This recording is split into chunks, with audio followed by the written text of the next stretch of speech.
Bum, bum, bum, bum, bum, bum, bum, bum, bum, bum, bum, bum.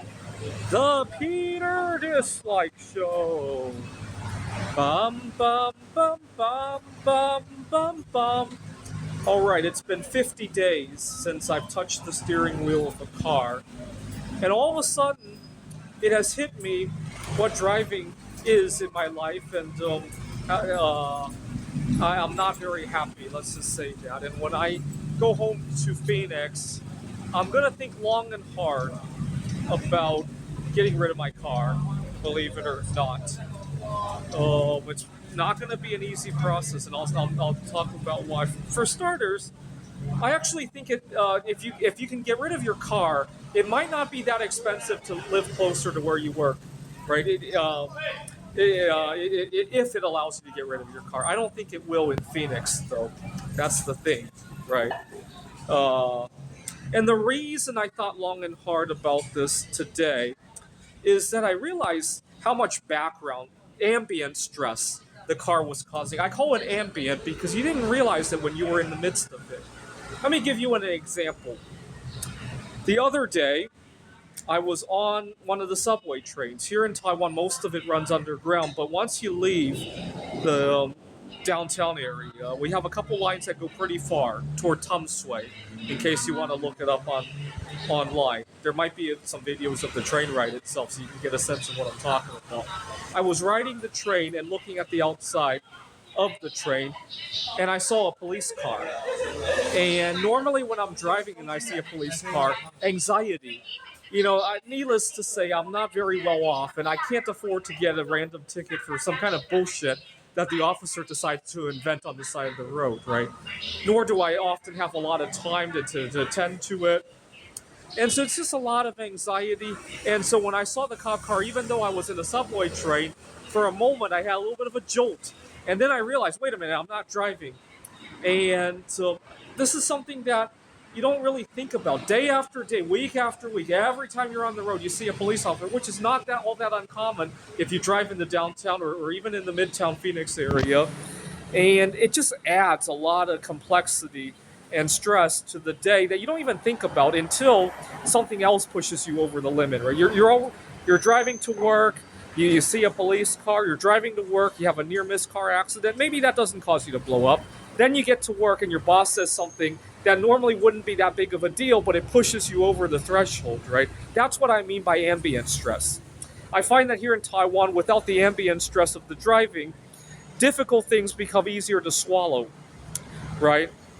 So, for example, I had a couple of roommates who, you know what? I every so often you run into a roommate who is really sensitive to noise. Most people don't complain about me, but the ones who do are very vocal about it. Some people need I don't know, like, I mean, let me ask my viewers. Now, if I went to the 20 bedroom or whatever place, 20 bed bedroom, and I started listening to Taylor Swift on my computer as loudly as it will play, yeah, I think most people would complain, and unless they happen to want to listen as well, right? Uh, but we're talking about maybe typing away at the keyboard a little bit, uh, not intentionally, but a little bit louder than normal.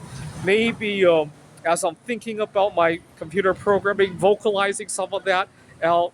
I mean, there's something happening in the bunk next to you. Okay, I get that. Is it really, really disrupting your sleep, or do you just want to complain just so you can feel like you're in charge of the situation? I don't know.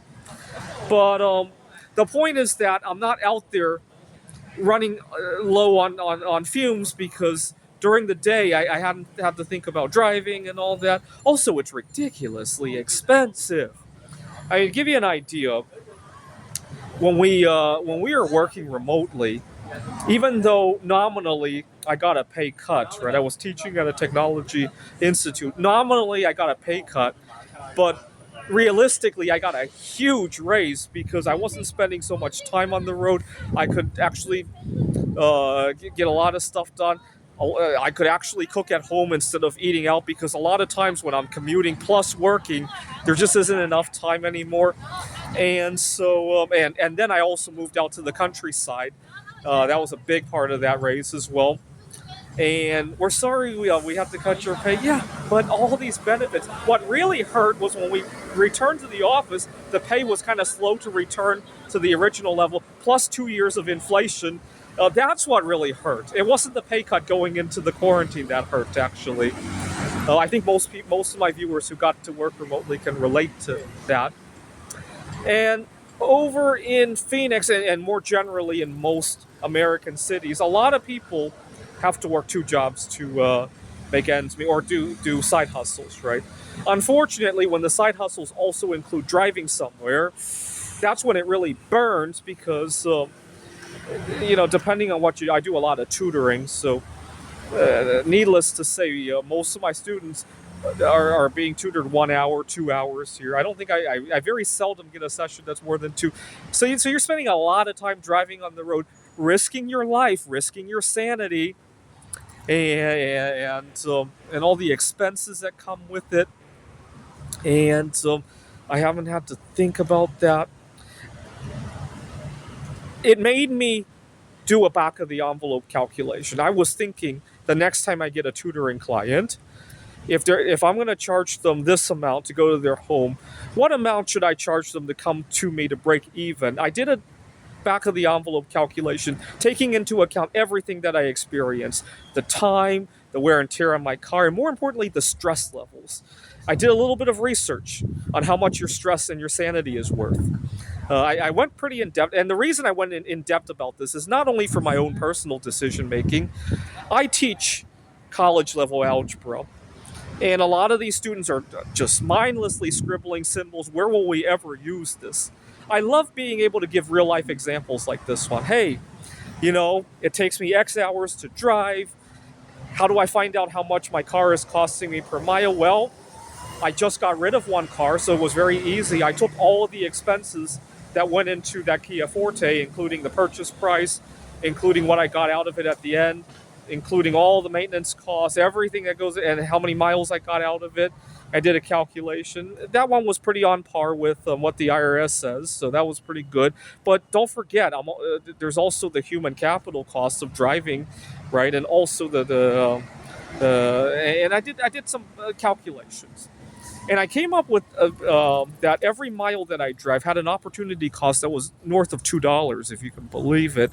And so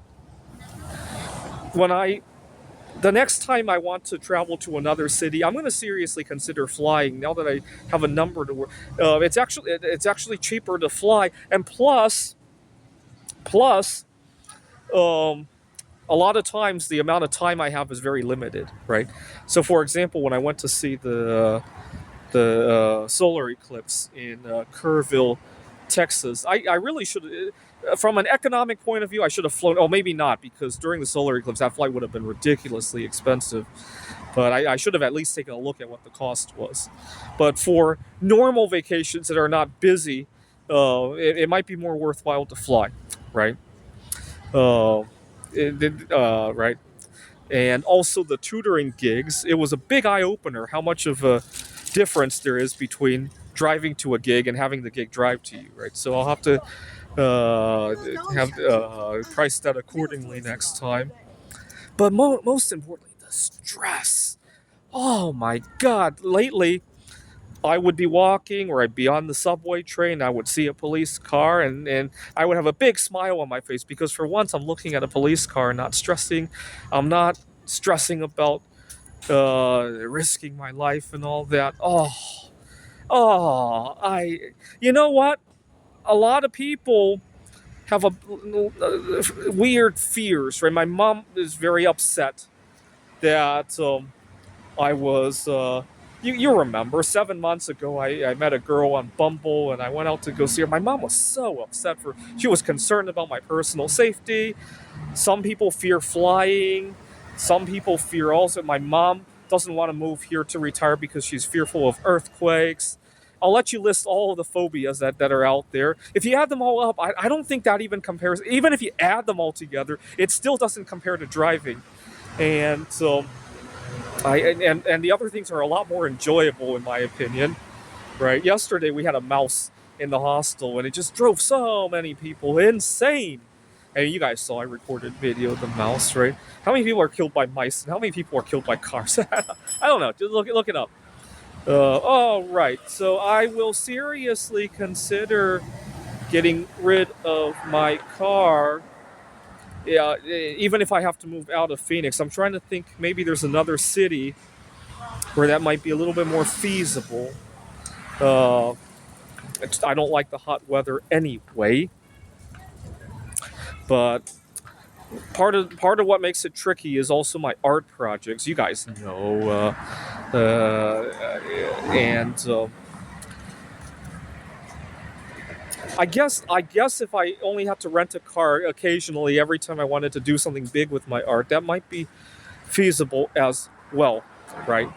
Either rent a car or call an Uber or something. Although I don't know how what happens with Uber if you call them and oh yeah, I got 400 pounds of luggage to bring to an art show, and you start bringing case after case into the car, and you start leaving indentations on the floor and the seats. I don't know if that will go too well either. So leave a comment if anybody has ever done anything like that. All right, this is the Peter Dislike Show. Bum bum bum bum bum bum bum bum bum bum bum bum. The Peter Dislike Show. Bum bum bum bum bum bum bum.